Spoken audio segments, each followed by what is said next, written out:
All right. Good morning, everybody. Thanks for being here. We're really excited this morning, and with us, we have our Mayor, London Breed, our District Attorney, Brooke Jenkins, our Sheriff, Paul Miyamoto, our Assistant Chief, David Lazar, our Acting Deputy Chief of Investigations, Rachel Moran, Acting Assistant Chief Pete Walsh, Commander Eric Ventero, and we have, let's see who we have on the end. Sergeant Bertrester and Deputy Staley from the Sheriff's Department. And the reason we're here as a team is to announce the progress that we've made on reducing homicides and gun-related violence in San Francisco over this past year. And you'll hear from everybody in a second, but it is a huge accomplishment.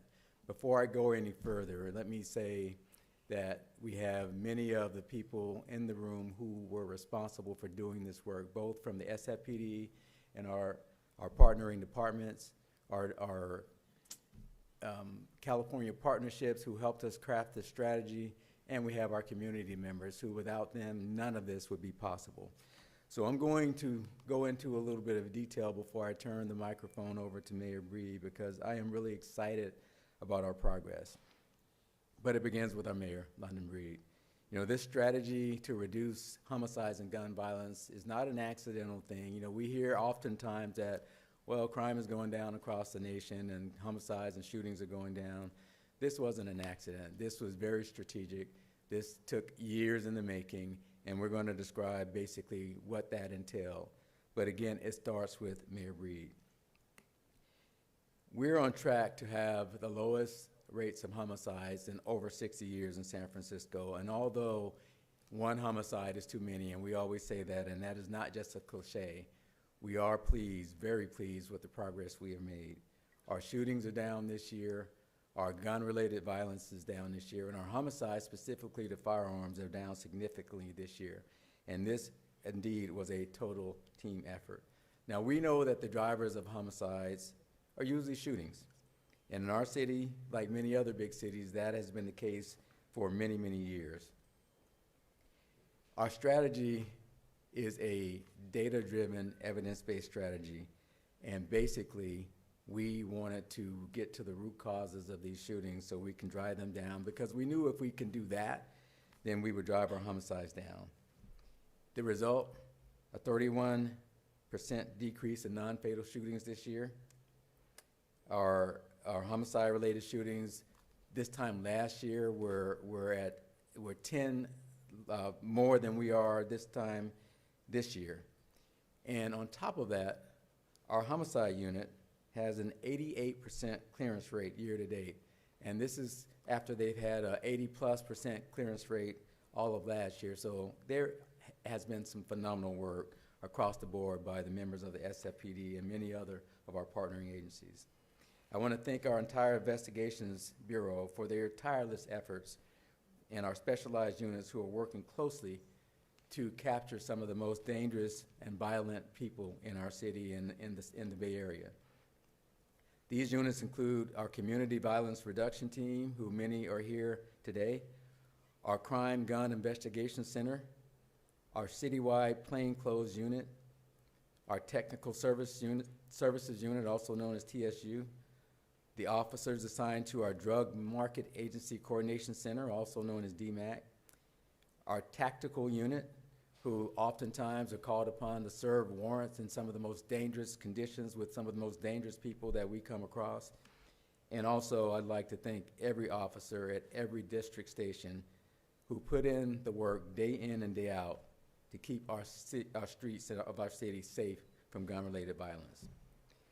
As I said, you'll also hear soon from one of our partners, the California Partnership for Safe Communities. We have Ms. Reagan Cunningham here to speak on their behalf.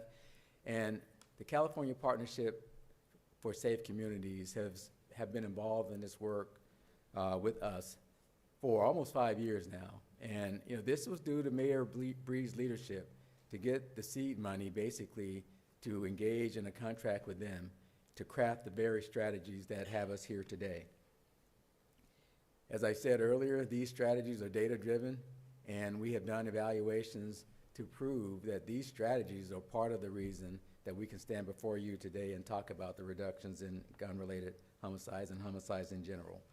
We launched this work in District 10, which has seen a 50% reduction in homicides and shooting compared to last year, compared to the rest of the city. So I'd like to thank you to a few people that have made this happen in District 10. First of all, our Policy and Public Affairs Unit, and this is our non-sworn professional staff unit that is managing the Violence Reduction Initiative work. They have been instrumental in making this happen. The Mayor's Street Violence Intervention Program, which is also known as SVIP. These are people who aren't police officers. They are on the front lines day in and day out, and when shootings and homicides happen, they work with us from everything from rumor control to prevent retaliation to yellow tape protocols, as we call it, responding to crime scenes, making sure we can keep things peaceful, to hospital responses to make sure the families are supported and we don't have retaliation and violence at our hospitals. They play a crucial role, and they have been instrumental in the partnership to reduce this type of violence in our city. And I have to say thank you to our district attorney, Brooke Jenkins, and her team, because these cases, when arrests do happen, there's another part of this that you all know is critically important, and that's the prosecution of these cases. We want to see people held accountable. We want to see families get whatever closure they can get to see perpetrators held accountable, and that does not happen without the partnership of our district attorney and the district attorney's office. Lastly, let me say this in terms of what this is all about. You know, homicides and gun-related violence have a tremendous cost to our city and our society, not only in terms of the hurt that they cause to families and everybody associated with homicides and shootings, but also there's a real cost to the city. And there's been study after study that has estimated what it costs, a homicide, what does a life cost? And that ranges anywhere from the low $1 million to up to $17 million in total for the cost of a homicide in our city. This time last year, we were at 50 homicides. Year to date, we have had 33 homicides. Now, let's do the math. Just this year alone, that's over a $20 million cost savings to society, just this year alone. But this work did not start this year. As I said, we've been working on this for several years, and other than the pandemic year, we've seen a steady decline in shootings and homicides in our city. So when we look at it just from that aspect, this work pays back tremendous dividends to our city. I want to thank everyone for attending today, and now I'd like to turn the microphone over to our Mayor, London Breed, for some comments.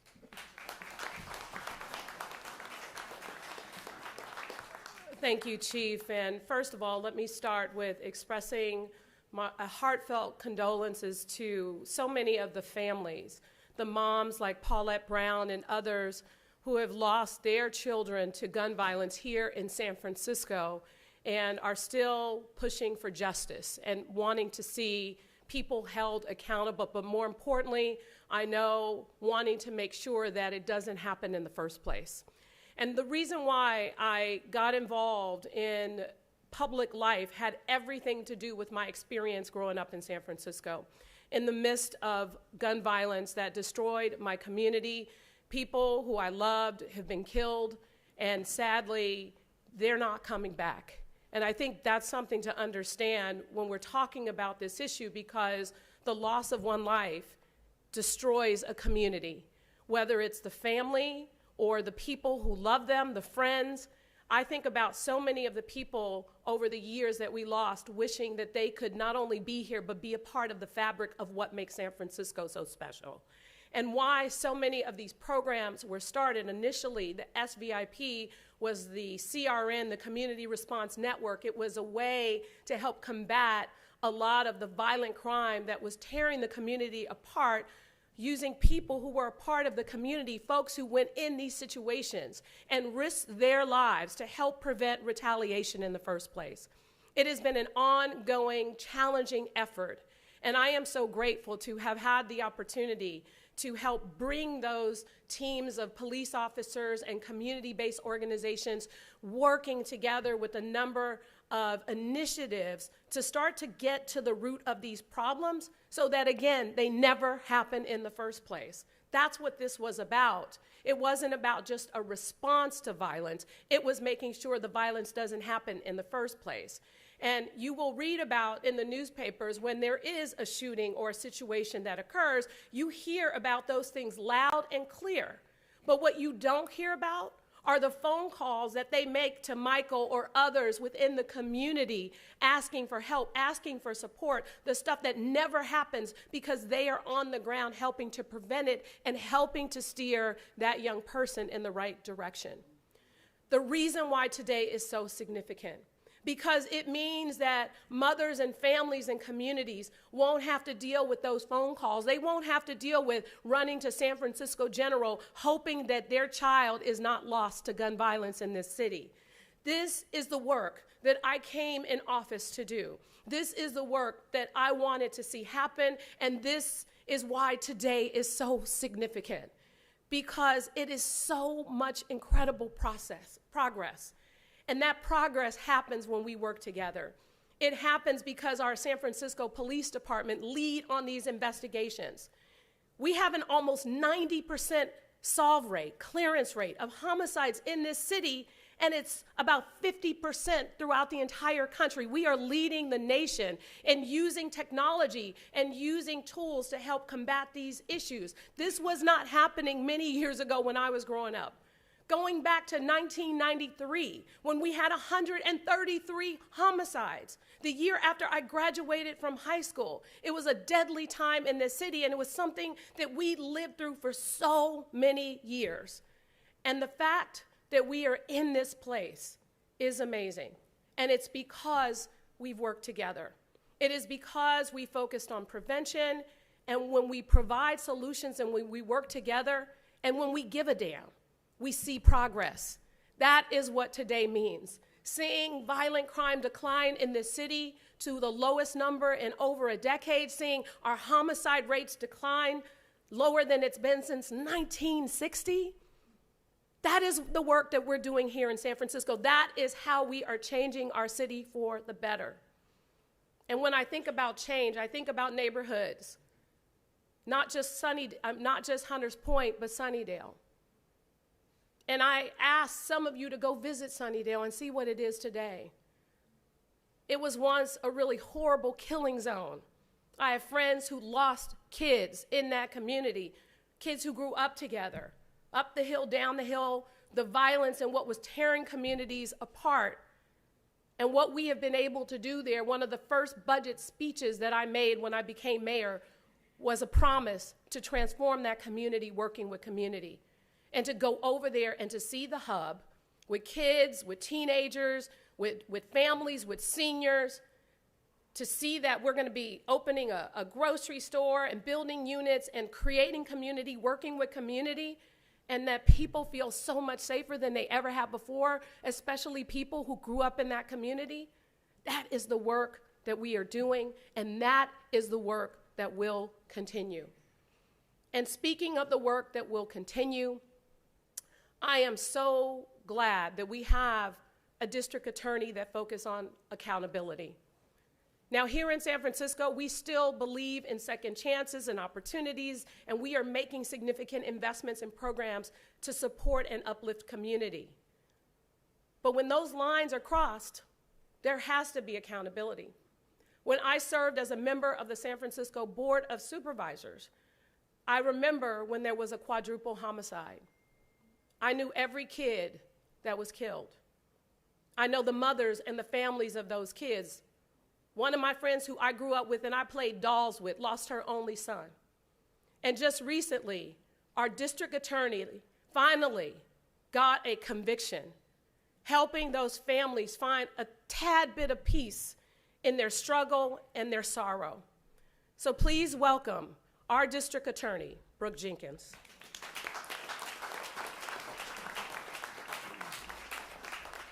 Thank you, Mayor Breed, and thank you, Chief Scott. Thank you, Sheriff Miyamoto. Thank you to everybody up here who has been a tremendous partner to me over the last 2.5 years as we have endeavored to make a true difference on the streets of San Francisco. As a former homicide prosecutor, I was actually in the homicide unit prior to becoming the district attorney. I know firsthand what it means to hold the responsibility of trying to deliver justice to a family who is grieving, to a mother who has had to bury her child. And as a mother who's had to bury one of my own, there is no worse pain. And so every day we carry as a district attorney's office that responsibility to make sure that we don't leave families in a position where they have to carry that pain alone indefinitely and where they don't feel a need to get justice out on the street.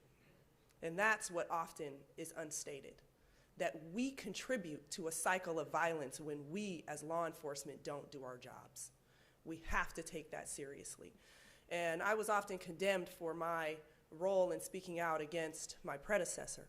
But after the loss of one of my own family members on the streets of San Francisco, which came the day after a 6-year-old was killed in Bayview Hunters Point, it was important to elevate the voices of people who felt that they were having to hold the bag at the worst possible moment in their lives. And I know as I sit across from so many mothers like Ms. Brown, who some days struggle to feel like they may never get justice. Mothers like who you just heard about in that quadruple homicide, who had to wait almost 10 years while that case languished in the court system, waiting to see accountability come to the killer of their sons. It's incumbent upon us to continue to move the ball forward. And I think today, while there's a celebratory tone, of course, we all know that we've still lost too many lives and we have to get that number to 0. But today is a testament that in comparison to last year, there are 17 fewer families who've had to bury their loved ones this year. There are 17 fewer mothers who are held up in bed feeling like they can't keep going. And so that's what's key here. I wanted to offer a few more stats because, of course, understanding that most importantly it's keeping the homicide rate down, it's also what we do after one happens. And in 2024, my office resolved 27 homicide cases with a 92% conviction rate. Of those 27 cases, 8 cases went to trial. All 8 resulted in a conviction, not including the one who we all know we're waiting on a deliberating jury, but we've gotten convictions in every single murder case we've tried this year so far. The numbers today are encouraging that we're moving in the right direction and that the bigger story, like I said, is the life-saving work that's happening through a partnership, through a critical partnership between community members, community organizations, and law enforcement. And that's not something that can be taken for granted because we know we're talking about communities that so often have trouble trusting law enforcement. And so what it takes for them to step up and be willing to work together with us is so important, and they need to be acknowledged. All of you need to be acknowledged for that. I also decided that it was critical for my office not just to be reactionary. We can't just come in after a murder happens, after violence happens. We have to work and make an investment to prevent violence, just as you've heard the mayor and the police chief have talked about from a citywide perspective. But I wanted my department to make a greater investment, and a part of that was starting a non-prosecutorial unit in my office, the Youth and Young Adult Services Unit, which is dedicated to intervention and prevention work with our youth, making sure that we are exposing them to career pathways, that we are supporting them and their families as they move through school and pushing them towards a brighter future rather than them feeling that they are only left to careers on the street. And so I just want to continue to push forward that work in my office. I'm so thankful to the staff in my office that dedicates so much of their time to uplifting our kids so that we don't have to see them spiral into the very behaviors and conduct that we're here talking about. I'm also very thankful to my Victim Services Division, many of whom are here, who take on a lot of secondary trauma, working with families of victims who have been lost, and every day are working to help support them through oftentimes a very trying, delayed criminal justice system process, and helping them to keep the faith that we will get them the justice that they deserve. And so again, I'm just thankful to all the partners in this room. It does take dedicated homicide inspectors who oftentimes miss their families, they miss their kids' sporting games when these calls come out. And so I do want to just say thank you to them, because I know so many of them have made such investments in this work, even at the expense of their own personal lives. And to everybody who works hard to make sure that we continue to make this kind of progress. And hopefully next year we'll be saying the numbers even lower. And so now I want to pass it along to our dedicated Sheriff, Paul Miyamoto, who has stepped up to make sure his department is a part of this partnership as well.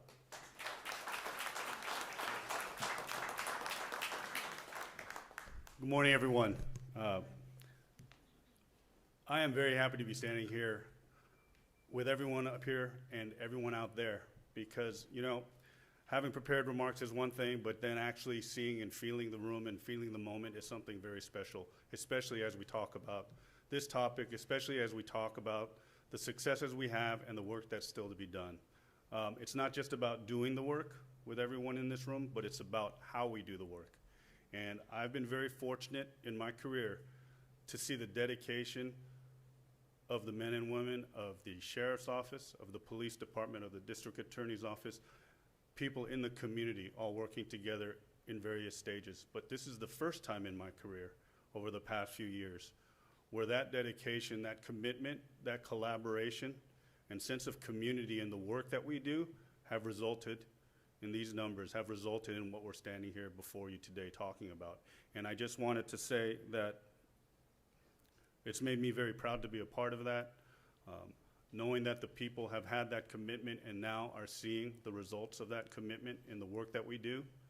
I'm happy to say that although that there is a reduction on the streets, the individuals who we speak about that are being held accountable have to go someplace, and that place is usually in custody outside of the community, and we have to always focus not just on holding people accountable, but on trying to help people. I think somebody mentioned something about rehabilitation earlier, about second chances, and that's what we are also committed to here in public safety, and that's something that we cherish the partnerships with the community in trying to create a sense of rehabilitation and accountability in our system. When you look at the numbers, the only number that I see aren't the good numbers, it's the numbers of the work that we still have to do. Although we have a low count in our jail system right now, 360 of those individuals are members of security threat groups or gangs or whatever you want to label them as, individuals who need help, who need to be held accountable, and that's a part of our process. And we don't just appreciate the collaborations we have in public, and the formalization of a lot of those collaborations have resulted in our staff being a part of the police department's teams, the teams that were mentioned, our staff that actually are assigned in the jails, Sergeant Bergstresser, Deputy Staley here before you today, who are really happy to be standing here with all of us in front of you all, because of the work that they do within our system to get information, to share resources, and collaborate on keeping places safe, not just the streets, but inside with our in-custody population. I wanted to thank them for that personally today. And as we continue to talk about this, I want to also talk about our renewed commitment, our continuing commitment to making sure that we continue that collaboration, that we continue the coordination, that we continue our participation in DMAC and HSOC and CVRT, all the different acronyms that we have, all leads up to an alphabet soup of a renewed commitment, of a continuing commitment of all of our resources in keeping everybody safe. And I ask and plead that we continue that with the community as well. We're going to be celebrating something later for Paulette later this week, and I think that's reflective of the work that we still have to do, but also reflective of the good work that we've continued. And we can't do it without the community. I'd like to, at this time, bring Reagan Cunningham up here, as mentioned by the Chief, California Partnership for Safe Communities, And we can't do this work without the help of the community. So Reagan.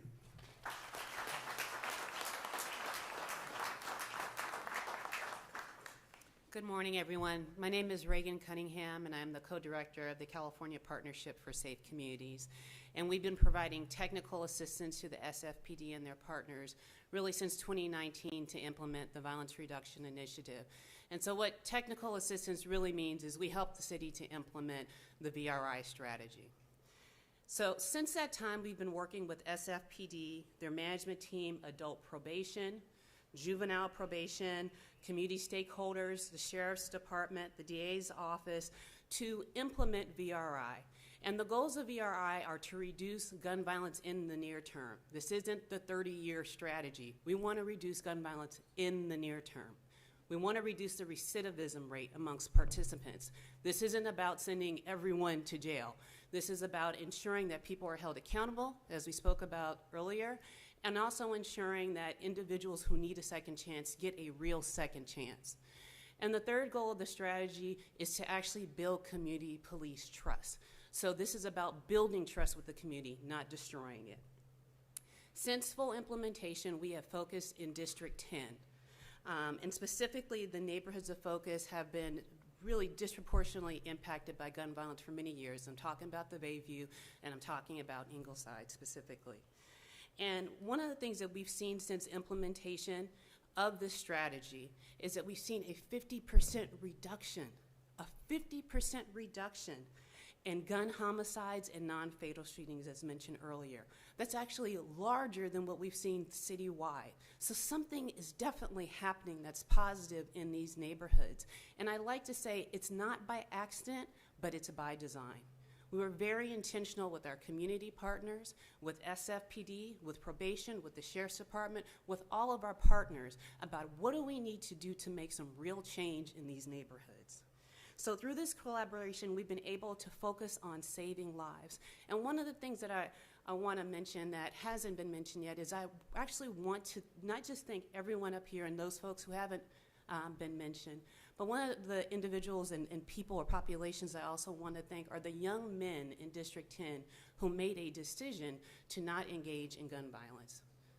It's because of their decisions that we're able to do this work and able to stand up here now, and that District 10 is safer than when we started. Thank you.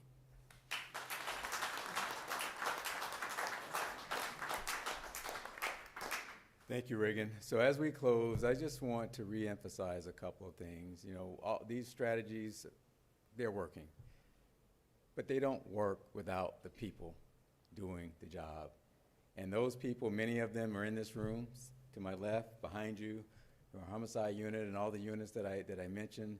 Our real-time investigation center, which got off the ground this year, has been a tremendous, tremendous game-changing initiated unit for us. And their leadership, as well as the people that are actually operating out on the streets, are in this room, but also community, you know, groups like Brady and all the moms and uncles and aunts and cousins and sisters and brothers that are out there walking the streets with us, and the mayor and the DA, to raise awareness and get people engaged in this fight to reduce and end gun violence. It would not happen without all of you.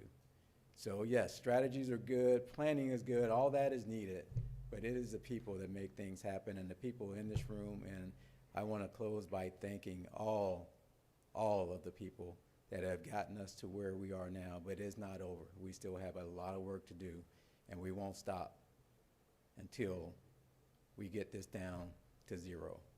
So that work will go on for a lifetime. Thank you, and we'll open it up for a few questions.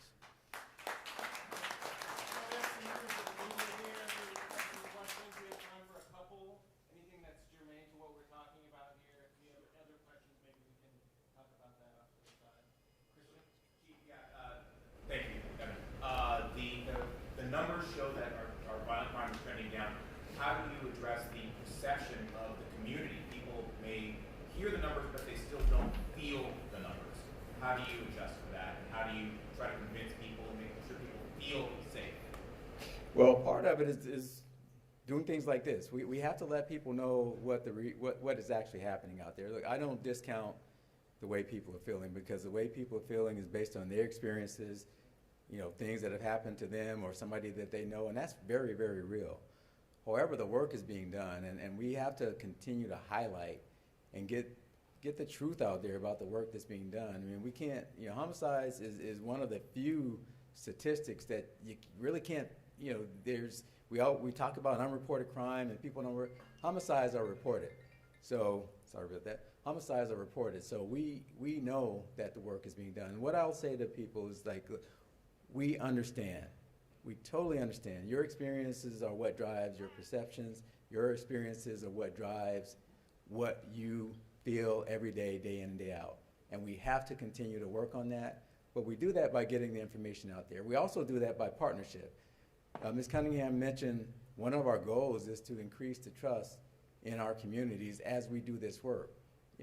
Strategies of the past, we swooped in on a community and you saw cops everywhere and it wasn't always so community friendly.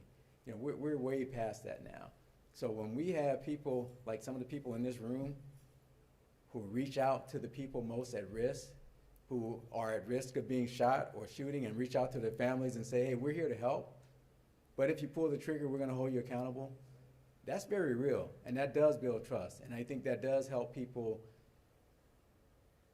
reduce their anxiety levels that, the police department is here to help and make things better, not to make things work. So we just gotta continue to work at it, Christian. I know that's a long-winded answer, but it's a very complex thing and it deserves the attention with a very thorough answer. Can I add that? Yes. I just want to add to that because what the chief said is there's one thing to have this data, there's another thing to feel safe. And I think that one of the challenges that we have is when something happens, that's given a lot of media attention. It's all over social media, but when something good happens or when something is quite the opposite, no attention. Like, I'm still waiting for the press to go out to see Sunnydale and to go talk to the people who live there about their direct experiences, to talk to even the folks who are here from the Street Violence Intervention Program about what they stopped from happening. And those are just harder stories to sometimes get out, but the numbers don't lie. And we do have a lot more work to do around how we make people feel it. But ultimately, when you look at San Francisco over the decades, and you look at our violent crime rate and our crime rate overall, whether it's car break-ins or property crimes or violent crime or anything else, it is one of the lowest numbers we've seen in over a decade. And again, homicide since 1960. And more importantly, you look at other cities around this country, they pale in comparison. I think what we want to be able to do is send a strong message, and I think that the data is helping us to send that message. If you want to do something that impacts someone else's life in San Francisco, there is a law enforcement team of folks who will make sure that you are held accountable. And not to mention the technology that we have now with drones and surveillance and license plate readers, how we've recovered stolen vehicles, how we've been able to combat crimes like car break-ins and some of the things that we had difficulty in combating before. We have so many more tools, we have so much more support, and we are all working together. So get that message out.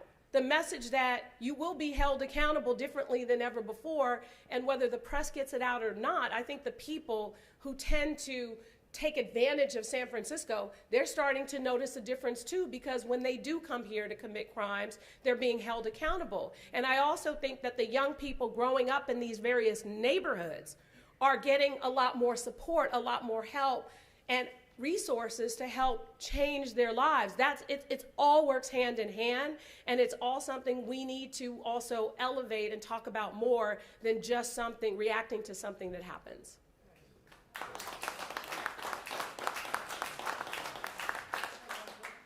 Question?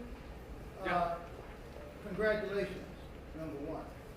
America is watching you. And I'm pretty sure they're going to be calling on each and every one of you to implement your program. But to Sheriff Miyamoto, the Sheriff's Department has been behind the scenes, on the block, for many, many, many years, in contact with those that are incarcerated collaborating with all of you, but you finally have gotten some recognition. How do you feel about that? I feel what we have to put the spotlight on is exactly what we are putting the spotlight on right now, which is the collaborative work that everyone has done. And although we've been around for many, many years and will continue to be around for many, many years, this isn't a task for just one agency, one person, one organization. This is truly about community, and not just the community of our public safety partners, but the community in general. And as has been mentioned by every single person up here, representing all the different places. Without that support across the board, without the support of the mayor's office, the overarching support of the city government, the support of our public safety partners, and bringing people into the process. As the chief mentioned, you know, before, the old strategies of just coming in to a neighborhood and having a presence, it's not just about seeing uniforms. It's about the emotional connection that you have with the community, with people. And when we drill down to those basic strategies, as was mentioned by Reagan, it's not just about the work we do, it's about the decisions that people in the community make. And you see these kinds of results. I appreciate that you recognize that, AB, but it is a continuing group effort, and that's what we want to emphasize here. Although we've done good work, we want to continue that by continuing these partnerships.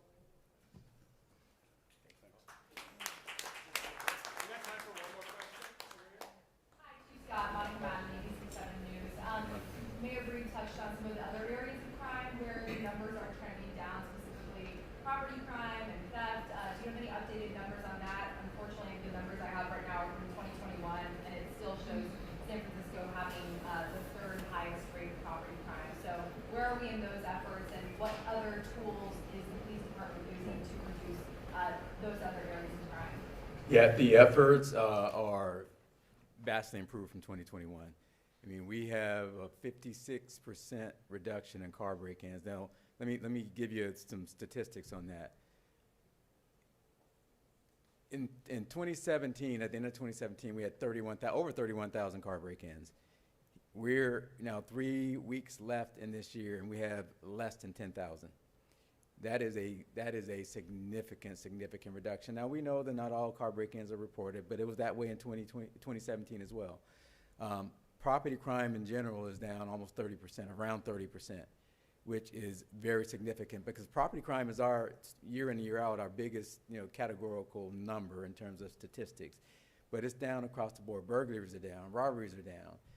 Again, it's because of the people. It's because of the technology that the mayor has mentioned that we've been able to not only implement, but implement at a speed in which, people that have been around here for a long time have never seen things get implemented as quickly with such a sense of urgency. That's great, but what's even greater is the people that you see in this room and the people out there in the field have put that technology to use and embraced it, and it is helping us solve crimes, catch people that we probably may not have ever caught without those technologies, without drones in the sky, without flock cameras. When somebody comes in the city, not only their license plate is being recorded and alerted, but the car itself. So when people try to outsmart us by changing license plates or putting on a stolen plate, these cameras help us vet through all that and catch people. So that type of technology has been a game changer. I keep using that word. And things are going in a really, really good direction for us. So we're really pleased with that. But again, fighting crime is humbling. And, we won't stop until this continues to go down. And we have a city, as the mayor has mentioned, we want to rewrite our narrative in the city because, we've taken some lumps, sometimes justified, sometimes not. We got to get the truth out there and show people what we're doing, show people the results. And that's going to help with the feeling of safety. Also, let me just add this. Cops matter. We don't do the things that maybe we used to do in the way that we used to do them, but let's make no mistake about it. Cops matter. When people see cops in their neighborhoods, in uniform, patrolling the areas, engaging with the public, that also helps with the perception. But the work is being done, and the outcomes are, you can't argue with the outcomes. All right, last question. I just want to thank all of you as I mentioned before, Chief Scott has been the most attentive to us mothers who've lost our children. I go to the police commission every Wednesday.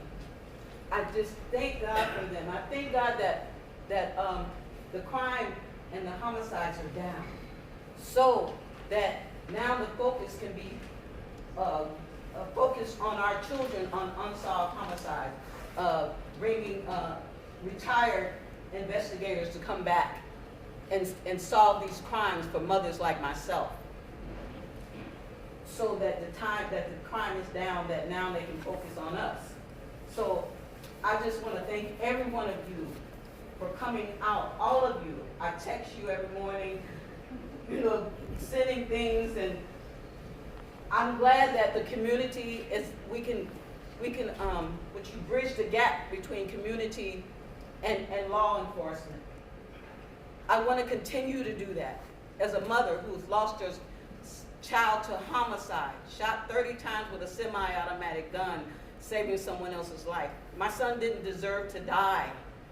So me as his mother will continue, as well as there's other mothers out here, Sala, Maddie, all of us have lost our children, and I can't even name the names all of them. But we are here, and I'm representing them.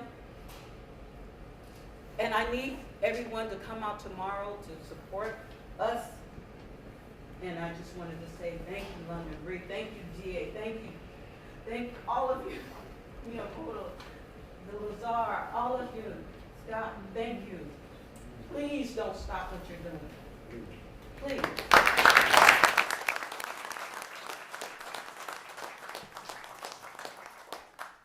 Thank you, everybody. That will conclude the conference. We'll be around for additional questions.